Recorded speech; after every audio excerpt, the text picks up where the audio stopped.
hermanos, les invito a buscar en sus Biblias, en la primera carta a los Tesalonicenses, capítulo 2, continuando con esta serie sobre las cartas a los Tesalonicenses. Primera de Tesalonicenses, capítulo 2, del 13 al 16, vamos a leer. Por lo cual también nosotros sin cesar damos gracias a Dios de que cuando recibisteis la palabra de Dios que oísteis de nosotros, la recibiste no como palabras de hombre, sino según es en verdad la palabra de Dios, la cual actúa en vosotros los creyentes. Porque vosotros, hermanos, vinisteis a ser imitadores de las iglesias de Dios en Cristo Jesús que están en Judea, pues habéis padecido de los de nuestra propia nación las mismas cosas que ellos padecieron de los judíos, los cuales mataron al Señor Jesús y a sus propios profetas, y a nosotros nos expulsaron, y no agradan a Dios, y se oponen a todos los hombres, impidiéndonos hablar a los gentiles para que éstos se salven. Así colman ellos siempre la medida de sus pecados, pues vino sobre ellos la ira hasta el extremo. El mensaje de esta mañana lo hemos titulado Alegrarse y entristecerse. Padre, gracias por tu bendita palabra. Gracias porque la tenemos sin importar los tiempos que estemos viviendo. Gracias porque tú has hablado, hablas y seguirás hablando a tu pueblo. Señor, en esta hora nos ponemos en tus manos. Te suplico que tu Espíritu Santo nos capacite. Llénanos, Señor, y darnos fuerzas para exponer el mensaje tuyo para tu pueblo en esta hora. En el nombre de Jesucristo. Amén. Bueno, el plan de la redención, desde que fue revelado por Dios a la humanidad, ha sido una realidad agridulce. La misma realidad que experimentó Juan cuando recibió la revelación en la isla de Patmos. Y en el capítulo 10 dice que en el verso 8, que oyó una voz del cielo que habló conmigo, dice él, y dijo: ve y toma el librito que está abierto en la mano del ángel, que está en pie sobre el mar y sobre la tierra. Y fui al ángel, diciéndole que me diese el librito, y él me dijo: toma y cómelo, y te amargará el vientre, pero en tu boca será dulce como la miel. Entonces tomé el librito de la mano del ángel, y lo comí, y era dulce en mi boca como la miel, pero cuando lo hube comido, amargó mi vientre. O sea, es un ejemplo de esa mezcla agridulce. Juan sabía que habría victoria para el pueblo de Dios. Dios se lo estaba revelando en Apocalipsis, pero también sabía que había juicio, condenación para aquellos que rechazan al Dios vivo. Y así ocurre en la historia de la redención. Aquellos que reciben a Jesús y creen en Él es siempre un motivo de alegría. Aquellos que le rechazan y persisten en su rechazo es un motivo de tristeza. Encontramos esa dulzura al contemplar la dicha y la gloria de la vida eterna, que espera, como dije, a aquellos que aceptan al Evangelio. Por el contrario, se encuentra amargura en la vergüenza sin fin y en el castigo de condenación eterna para que espera a aquellos que rechazan el Evangelio. A lo largo de la historia de la redención, los judíos fueron ejemplo de esta segunda realidad. Desde el mismo comienzo dice la palabra que a los suyos vino y los suyos no le recibieron. El pueblo judío es una ilustración viva de la tragedia final de la apostasía. Muchos permanecieron y permanecen en incredulidad. Por otra parte, los tesalonicenses son una personificación de la primera realidad, del motivo para alegrarse. Ellos creyeron la verdad de Dios, la recibieron inmediatamente, solo después de una breve exposición inicial. En Hechos capítulo 17 aparece el relato de cuando ellos recibieron el Evangelio. Dice en el capítulo 17 del libro de los Hechos, verso del 1 al 4, pasando por Anfípolis y Apolonia, llegaron a Tesalónica, donde había una sinagoga de los judíos, Y Pablo, como acostumbraba, fue a ellos y por 3 días de reposo discutió con ellos, declarando y exponiendo por medio de las Escrituras que era necesario que el Cristo padeciese, resucitase de los muertos, y que Jesús, a quien yo os anuncio, decía él, es el Cristo. Y dice, y algunos de ellos creyeron y se juntaron con Pablo y con Silas, y de los griegos piadosos gran número, y mujeres nobles no pocas. Bueno, allí se les presentó el Evangelio y ellos fueron receptivos. Este contraste está muy presente en este capítulo 2 de esta primera carta, en estos versos que acabamos de leer del 13 al 16, y distingue de una manera aguda un contraste entre un pueblo para alegrarse, los tesalonicenses creyentes, y un pueblo para entristecerse, los judíos incrédulos. Repito, el recibir el Evangelio, el alcanzar la salvación a través de la fe en la vida de cualquier persona es un motivo para alegrarse. Nosotros debemos desear que todo el mundo venga a Jesucristo. Cuando miramos a personas que amamos, hacerlo es un motivo de gozo, es un motivo de una verdadera alegría. Cuando miramos a otros que se les ha predicado el Evangelio una y otra vez rechazan, es un motivo de tristeza. Hermanos, si usted y yo decimos creer lo que decimos creer, aquellas verdades que Dios nos ha revelado en la Biblia acerca del cielo, acerca del infierno, no podemos permanecer impasibles. Tenemos que identificarnos, ya sea con la salvación de aquellos que la reciben, o ya sea con la condenación de aquellos que rechazan a Jesucristo, porque va a suceder. La eternidad de una persona está en juego. No son palabras, simples palabras. Aquellas verdades que Dios ha revelado en la Biblia se van a cumplir. Un día cada persona va a enfrentar al Dios soberano, justo, santo.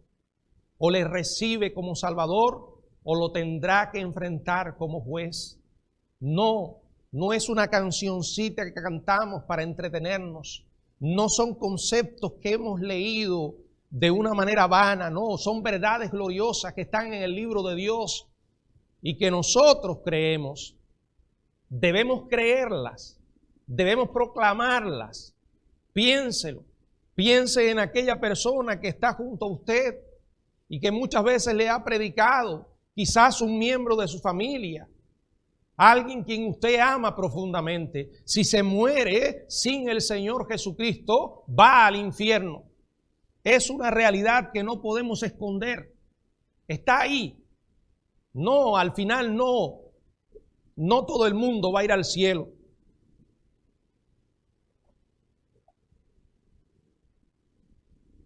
No todos los caminos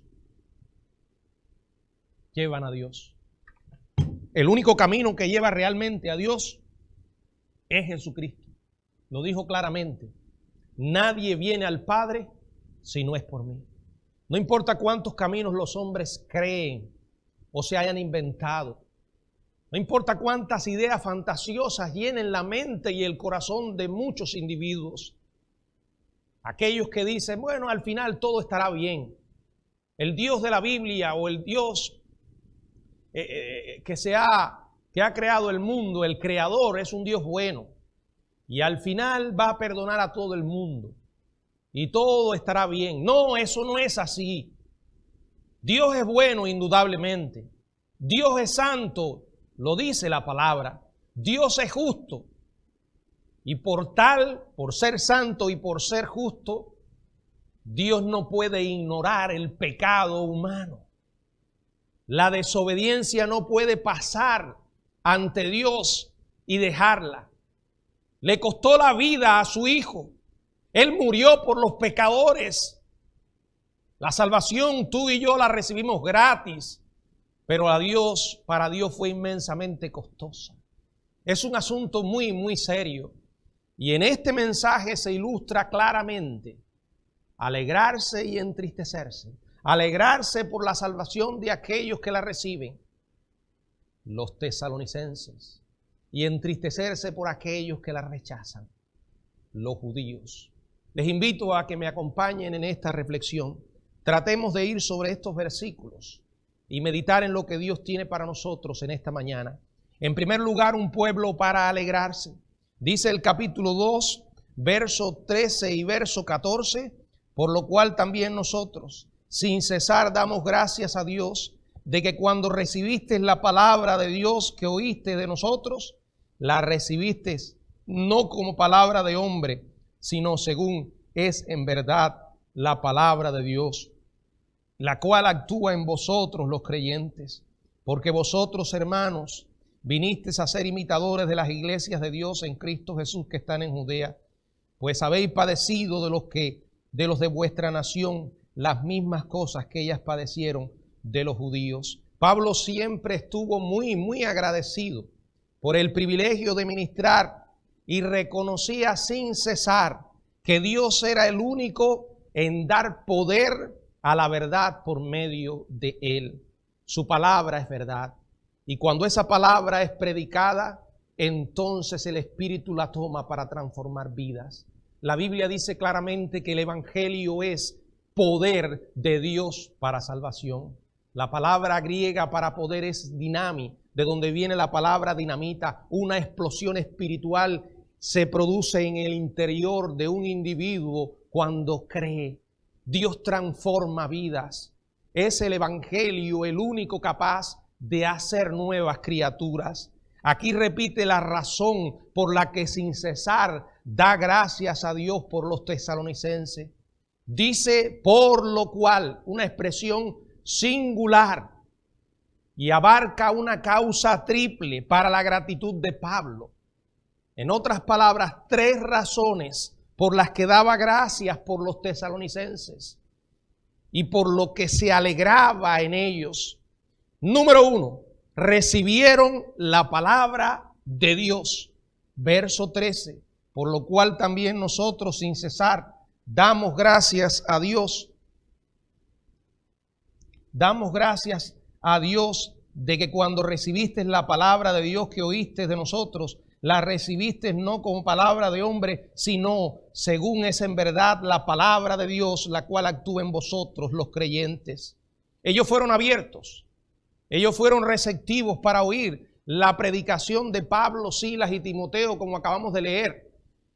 En Hechos capítulo 17, verso 4, allí aparece la historia.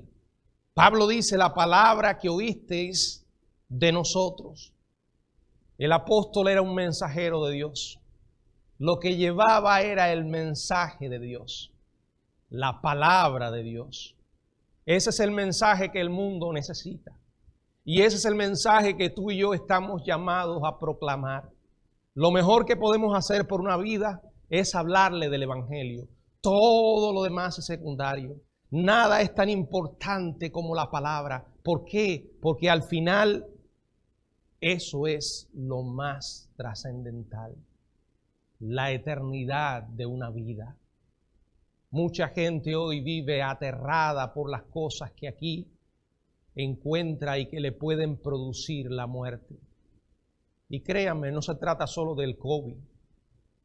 Usted se pone a analizar la vida humana y todas las cosas que hacemos diariamente y nos recuerda que somos muy frágiles. Cualquier cosa en la que podamos pensar, podemos encontrar un potencial para cegarnos la vida, ¿verdad? Uno se levanta en la mañana y se encomienda al Dios vivo, pero en realidad vivimos por fe, porque cualquier cosa puede ser la razón por la que nos vayamos de este mundo.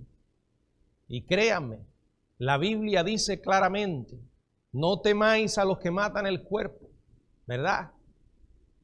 El Señor dijo, yo os voy a enseñar a quién debéis temer. Aquel que después de muerto puede meterlos en el infierno. Así lo dice claramente la palabra. O sea, ¿de qué sirve vivir en esta tierra saludablemente si al final vas al infierno? ¿Verdad que cambia toda la perspectiva? Por eso, como Pablo, estamos llamados a llevar la palabra de Dios. Él dice, la palabra de Dios no era una palabra de hombres, no eran opiniones humanas que ellos, los tesalonicenses, habían estado acostumbrados a escuchar. Tesalónica tenía una ubicación estratégica. La ciudad atraía muchos falsos maestros, filósofos, engañadores. Por lo tanto, los residentes de Tesalónica estaban acostumbrados a escuchar mucha sabiduría y retórica puramente humana. Pero en contraste con los demás, cuando ellos escucharon la predicación de Pablo y sus compañeros, lo recibieron como un verdadero mensaje de Dios, un mensaje que les dio la salvación. Quienes recibieron las cartas de Pablo sabían que su enseñanza era de Dios. Escribiendo a los Corintios, en la primera carta, en el capítulo 15, verso 1, dice: además os declaro, hermanos, el evangelio que os he predicado, el cual también recibisteis, en el cual también perseveráis.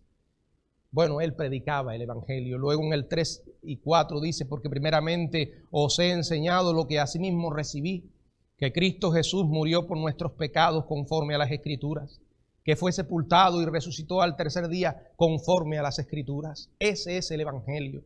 Ese es el mensaje de Dios.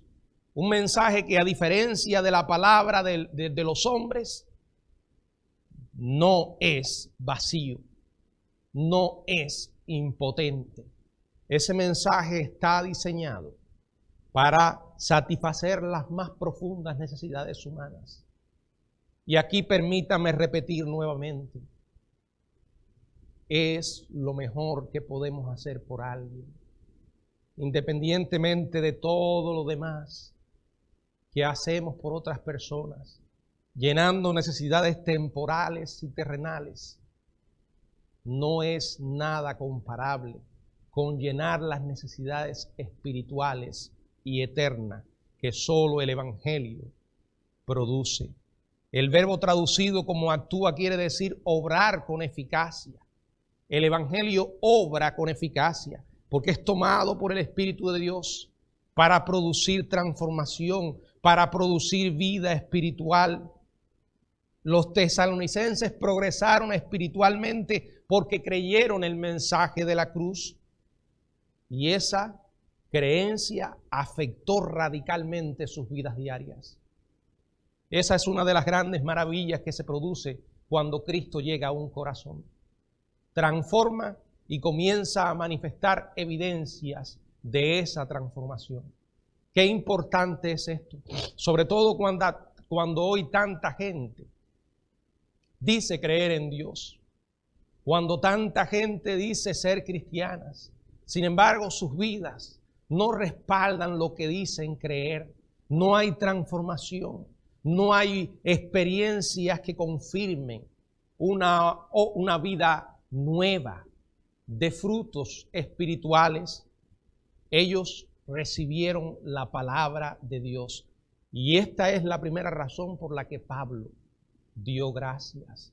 Si ves a alguien recibir la palabra de Dios, agradece, y de hecho pide para que ese sea el gran regalo que Dios te pueda conceder acerca de alguien que le has predicado. Es lo mejor que puede pasarle a esa vida. En segundo lugar, imitaron a los santos. Dice el verso 14: porque vosotros, hermanos, vinisteis a ser imitadores de las iglesias de Dios en Cristo Jesús que están en Judea. Otra evidencia de una vida transformada. Comenzaron a seguir los buenos ejemplos.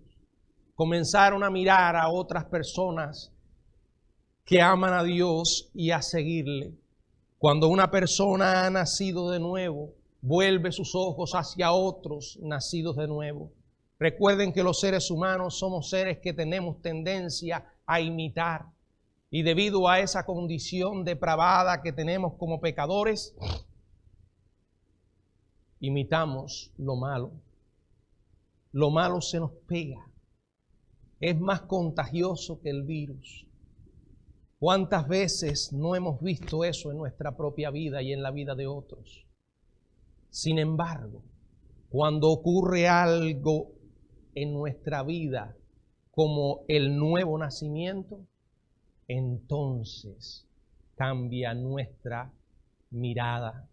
Son transformadas nuestras perspectivas. Nuestros anhelos y deseos son distintos. Ahora son espirituales. Ahora miramos en dirección al cielo. Miramos en dirección a otros que andan en el camino al cielo y comenzamos a imitar su ejemplo. La prueba de la aceptación completa del Evangelio y del Señor, de ese Evangelio en la iglesia de Tesalónica, es que sus miembros se convirtieron en imitadores del apóstol y sus compañeros Silas y Timoteo. Aquí Pablo amplía sus elogios y dice que los tesalonicenses también imitaron a los creyentes en Judea, dando aún razones para estar más agradecidos a Dios por su obra de salvación en los tesalonicenses. Pablo se refiere a las congregaciones de Judea como las iglesias de Dios, con lo cual enfatiza la fuente divina. Eran iglesias de Dios. El plural iglesia indica que para ese momento habían varias iglesias locales esparcidas por Judea, asambleas individuales de personas que estaban en Cristo Jesús. Algo muy cierto de todas las iglesias auténticas son aquellas que se edifican no sobre un hombre, sino sobre el Cristo vivo. Las iglesias, dice, son de Dios y son de Cristo. Ellos imitaron el ejemplo de los santos. Y esa era la segunda razón por la que Pablo se alegraba y daba gracias. La tercera razón, perseveraron en el sufrimiento. Dice el verso 14, pues habéis padecido de los de vuestra propia nación las mismas cosas que padecieron de los judíos. Jamás llegue a pensar que por conocer a Jesucristo, usted va a estar inmune a todo tipo de sufrimiento y adversidad.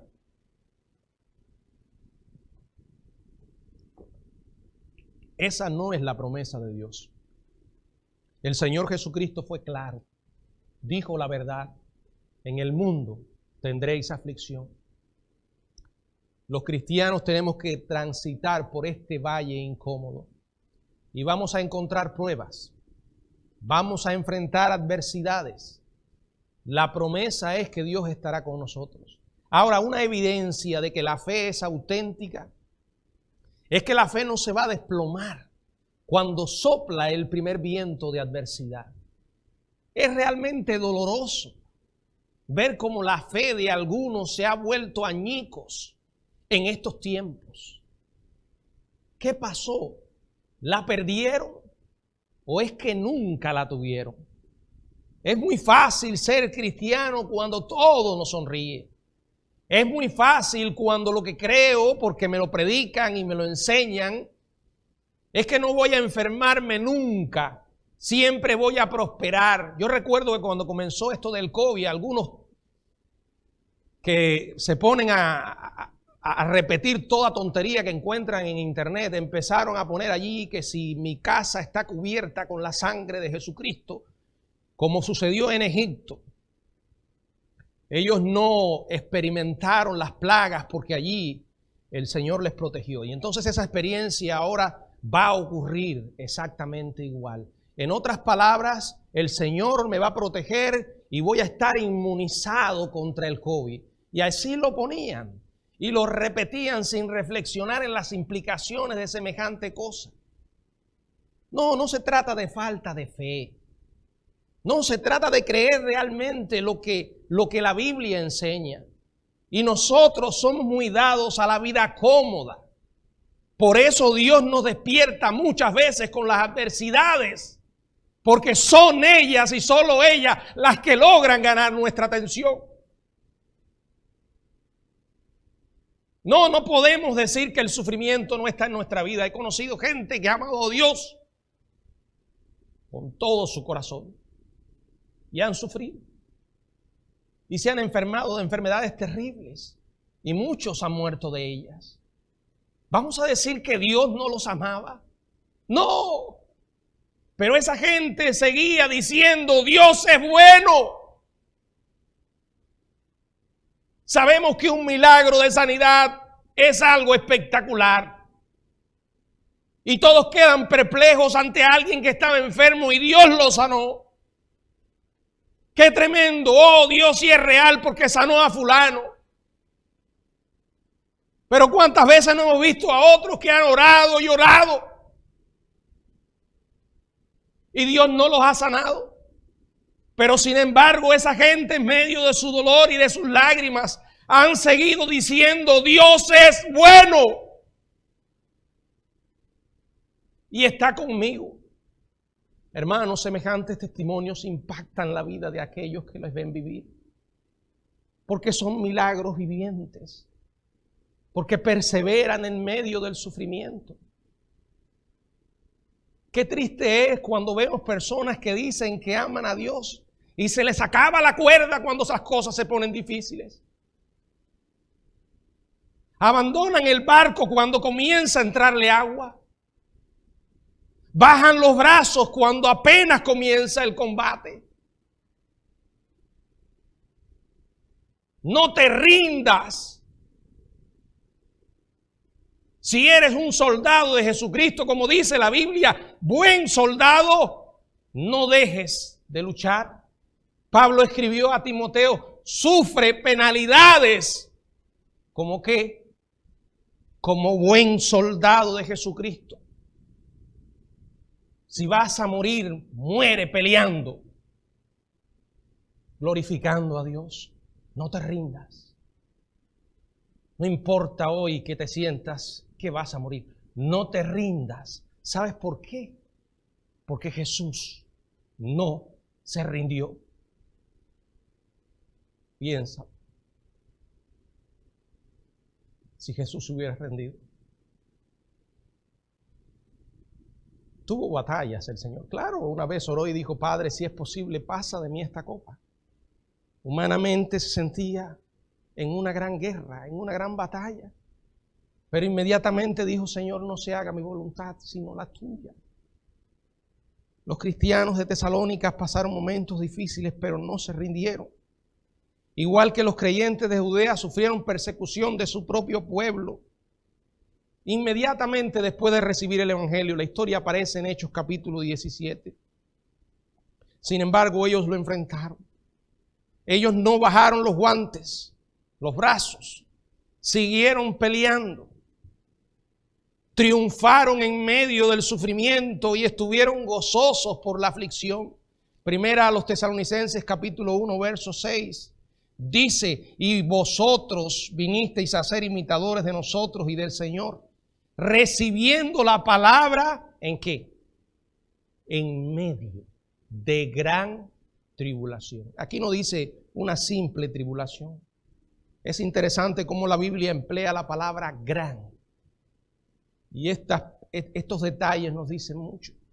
Es muy fácil recibir la palabra cuando todo está bien, pero en medio de gran tribulación, dice con gozo del Espíritu Santo, Pablo agradece porque ellos perseveraron en el sufrimiento. Dios nos ha enseñado mucho a nosotros en estos tiempos que estamos viviendo. Y de hecho, estos tiempos han permitido mostrar la autenticidad de nuestra fe.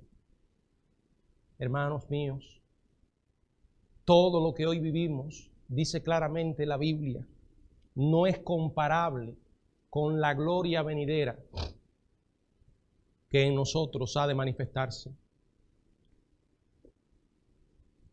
Dice Pablo, tengo por cierto, él estaba seguro que todo lo que pudiera pasar era temporal. Cuando la fe es auténtica, persevera, hermano. Persevera. El diablo va a intentar que usted abandone. El diablo va a intentar que usted se pase la vida quejándose, tratando de llamar la atención a su propia a su miserable existencia. ¿Usted no ha conocido personas así? Nunca dicen, estoy bien. Todo lo que salen de sus labios es puras quejas y lamentos. Son víctimas. Y quieren que la gente los vea como víctimas. No somos víctimas. Aquellos que amamos a Dios, repito, somos vencedores. Sin importar lo que esté pasando. Piense en la implicación de conocer al Dios vivo, de tenerlo morando en nosotros, de darnos poder, de ser capaz de hacer cualquier cosa, por imposible que parezca. Piénselo, hermanos, o creemos realmente lo que dice este libro o no creemos nada. Este es el momento para que la iglesia se ponga de pie y diga, ahora tengo que alumbrar en el mundo. Las cosas cada día se vuelven más difíciles. Y cada día es menos la esperanza que podemos recibir de los hombres. Estos son tiempos sumamente difíciles, hermanos. No son tiempos para meternos en una concha, no son tiempos para huir, para escondernos. Son tiempos para alumbrar, son tiempos para hacer sal, son tiempos para hacer luz. La respuesta que necesitamos está en el Evangelio. Mucha gente está desorientada, qué dolor. Poniendo sus esperanzas en el aquí, en el ahora. Confundidos porque el diablo los tiene ciegos, endurecidos. Necesitamos asumir el reto que Dios ha puesto. No podemos dejar que cosas como estas nos lancen sobre el suelo. Lo único que hace que alguien se derrumbe es el cimiento sobre el cual ha edificado su vida. Si se derrumba, permítame decirle, usted no está edificado sobre la roca, edificó sobre arena. Tenemos que asumir el reto que el Señor nos ha dado. Pablo agradecía por los tesalonicenses porque recibieron la palabra de Dios, imitaron a los santos, perseveraron en el sufrimiento. Eso era una razón para alegrarse, pero también había una razón para entristecerse. Y esa razón eran los judíos. Verso 15 y verso 16. Los cuales mataron al Señor Jesús y a sus propios profetas, y a nosotros nos expulsaron, y no agradan a Dios, y se oponen a todos los hombres, impidiéndonos hablar a los gentiles para que éstos se salven. Así colman ellos siempre las medidas de sus pecados, pues vino sobre ellos la ira hasta el extremo. Era una razón para estar triste. Los judíos eran la antítesis de los cristianos de Tesalónica. Sabiendo Pablo que la actitud de odio de los judíos no había cambiado, sino que había intensificado desde su hostilidad original en los primeros días en Tesalónica, él hace una declaración fuerte sobre la condición espiritual de ellos. Su declaración consta de 3 razones por las que eran un pueblo para entristecerse. Primero, rechazaron la palabra de Dios. Segundo, impidieron el trabajo de los santos. Y tercero, el castigo que recibirían en el sufrimiento.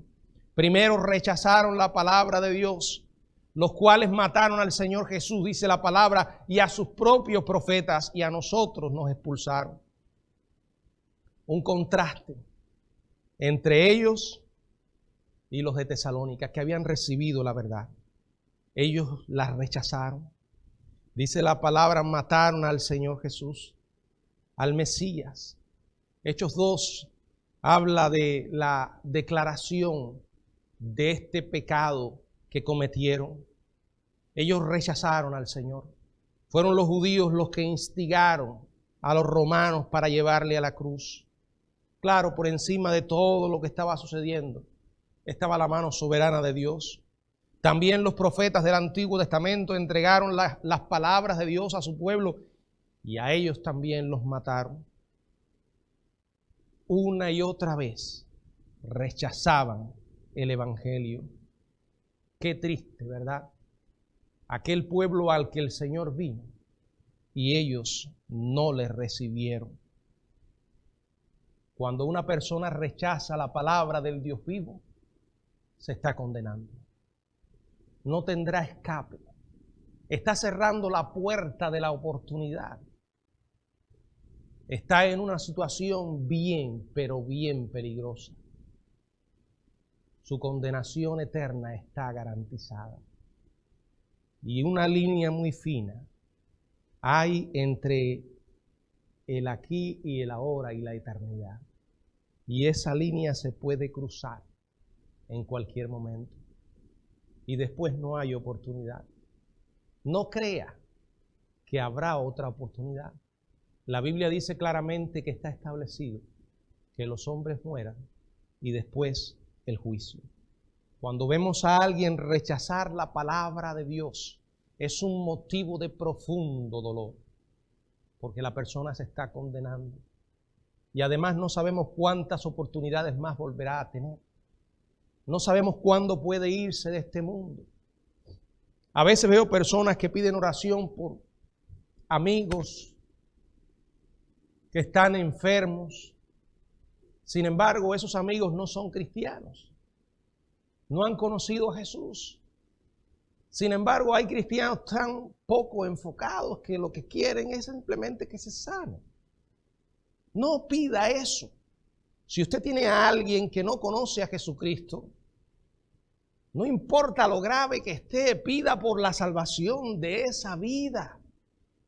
Vuelvo a preguntar, ¿qué beneficio recibirá con simplemente sanarse y después morir e ir al infierno? La relación que una persona tenga con Dios es lo más importante. Porque si lo rechaza, se está condenando. En segundo lugar, los judíos impidieron el trabajo de los santos.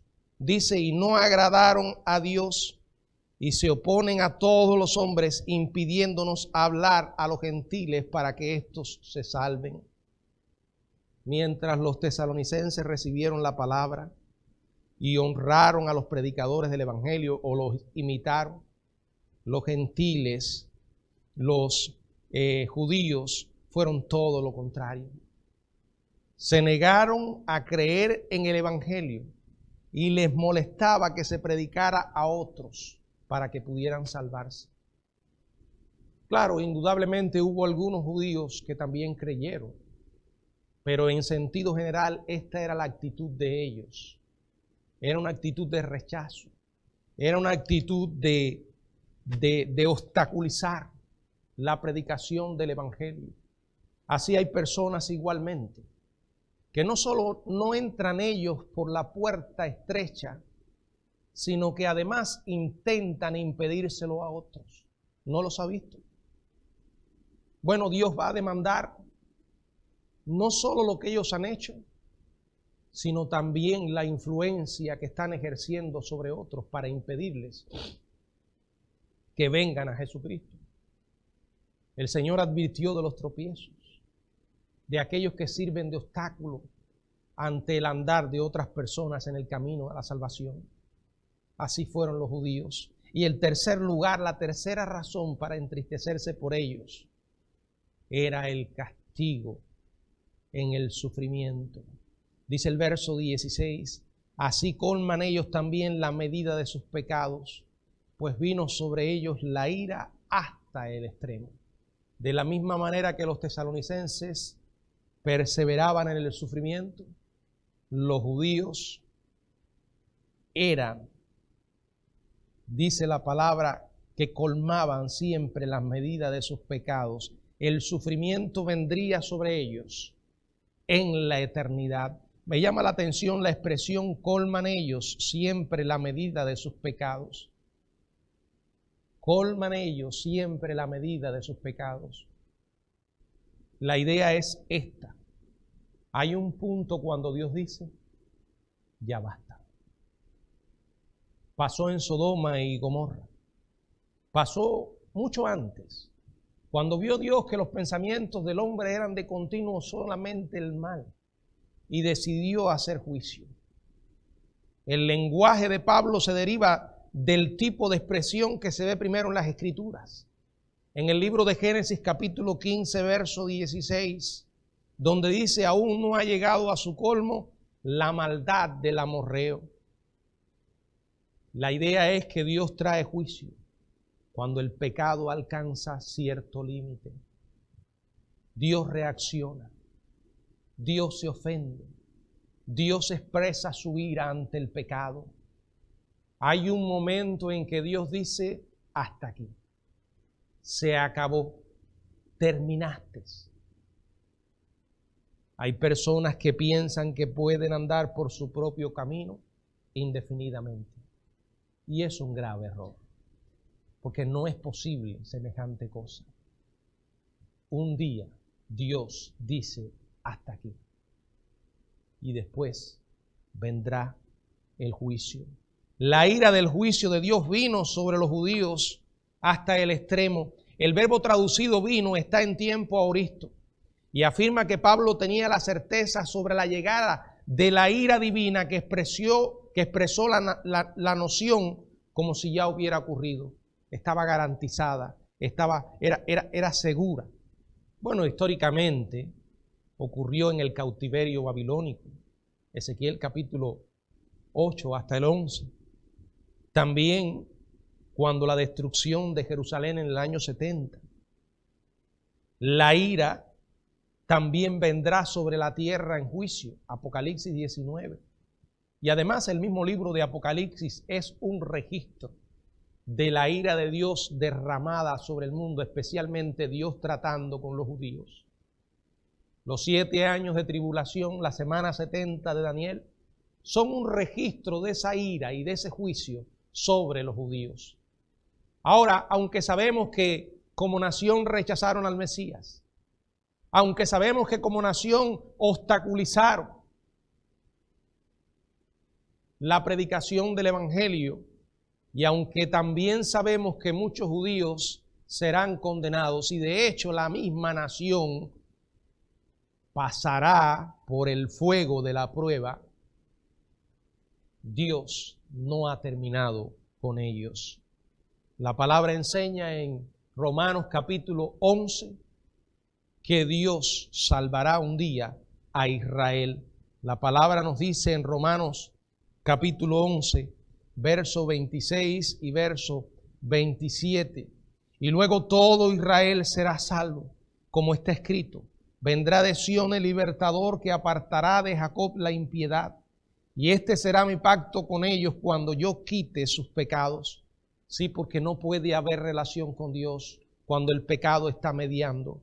Un día ellos se arrepentirán, un día se volverán a Dios y entonces por primera vez experimentarán la salvación. Hoy también, como en los días de Pablo, la elección es entre la bendición y la maldición. La elección es o con Dios o sin Él. Una persona no puede permanecer neutral. Quienes creen y obedecen la palabra honran a otros creyentes, como los tesalonicenses, imitando sus vidas y perseverando en gloria eterna. Y esto es una buena razón para alegrarse. Qué bueno es cuando alguien viene a Cristo. Dice la palabra que hay gozo en los cielos, pero también hay gozo en la tierra. Nos gozamos porque esa persona ha cambiado totalmente. Su destino pasó de ser uno a ser otro, de ser el infierno para ser el cielo. Como dice la palabra, aquel que nos trasladó de las tinieblas a su luz admirable, aquel que nos colocó dentro de su familia, es un motivo para alegrarse. Yo me he alegrado cuando he visto muchas vidas venir a los pies de Cristo. Me alegro cuando alguien me dice: mire, conocí el Evangelio cuando usted predicó allá por ejemplo, en Consolación. Me entregué a Cristo. ¡Qué gozo! ¡Qué gozo sentimos aquellos que predicamos cuando no tenemos la más mínima idea del impacto que está teniendo esa predicación en la vida de otros! Por eso intento cada vez que tengo una oportunidad marcar una diferencia. Ya sea cuando predico la palabra, cuando me encuentro con alguien y le hablo del Señor, cuando pongo algo en mi página de Facebook. A veces uno dice, ¿valdrá la pena? Claro que vale la pena. Nosotros no tenemos idea del impacto que estamos produciendo en la vida de otros. Y si Dios puede usarnos, a Él sea la gloria. Llevemos la palabra. Lo que puede salvar a la gente, repito, es el Evangelio. Cristo es la respuesta. Cristo es la solución. No hay otro mensaje que valga la pena proclamar. Por eso, mis amados hermanos, usemos nuestro tiempo, nuestras energías, los años que Dios nos dé en esta tierra, que no sabemos cuántos serán. Solo sabemos que son pocos, ¿verdad? Y trabajosos. Pero aprovechémoslo para la gloria de nuestro Dios. Aprovechémoslo para hablar de Jesús a todos aquellos que Dios pone en contacto con nosotros. Si algo he podido comprobar es que el tiempo se va y se va rápido, hermanos. Y por cierto, no podemos darle atrás. Como escribía en estos días, la vida es como una moneda. Usted puede elegir en qué la gasta, pero no podrá gastarla dos veces. Y así es. ¿En qué vas a gastar tu vida?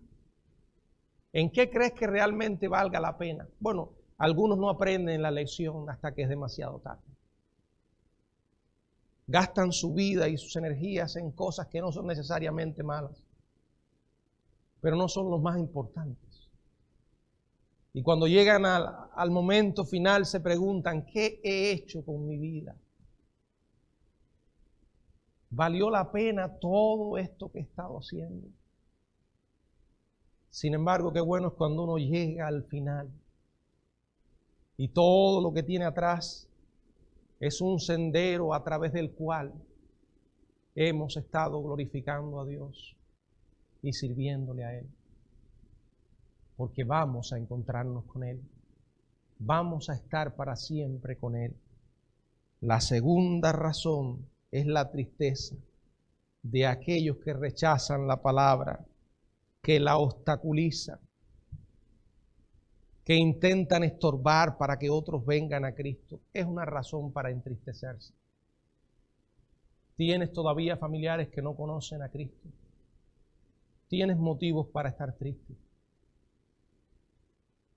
Pero aún tienes la oportunidad de hablarles. Hazlo una y otra vez. El mensaje es real. Todo lo que dice la Biblia es real y va a pasar. Predica, predica, predica. Ora por esas personas para que Dios los ilumine y vengan a los pies de Jesús. Todo se reduce a eso. Alegrarse y entristecerse en base a lo que la persona haga con el Evangelio de Jesucristo. Tú y yo podemos ser instrumentos. Debemos ser instrumentos. Glorifiquemos el nombre de nuestro Dios. Que el Señor nos bendiga.